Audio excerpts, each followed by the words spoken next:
जय जगन्नाथ सांग मैंने आसीच एक ब्रेकिंग न्यूज। महिला खाता को गला प्रथम किस्ती टंका। सुभद्रा योजनार शुभारंभ कले मोदी। 25 लाख 11 जन महिला आकाउंट को गला प्रथम किस्ती टंका। एवं संपूर्ण खबर आज जनता मैदान में बहु प्रतीक्षित सुभद्रा योजनार शुभारंभ कर प्रधानमंत्री मोदी। यही क्रम आज प्रथम पर्यायर 25 लाख 11 जन महिला मिली सुभद्रा प्रथम किस्ती 5,000 टंका। मोट 1250 कोटी टंका आकाउंट को पठाई मोदी सरकार।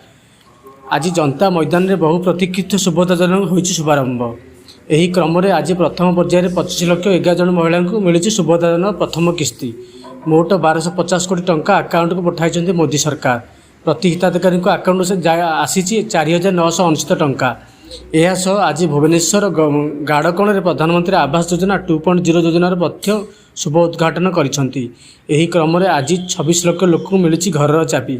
मोदी निजे हिताधिकारी गृह प्रवेश कराइबा सह आलोचना करथिले, भलमंद पचारे बुझीथिले। एसबू योजना को नहीं आज राज्यवासी मध्य विभिन्न एक महल देखा मिली। एवं 2 दिन तले पठाई 1 टंका सुभद्रा योजना रे, किंतु वर्तमान आज आसी 4,969 टंका समस्त आकाउंट को। बर्तमान ब्रेकिंग खबर किट समाप्त करुच्ची। जय जगन्नाथ, धन्यवाद।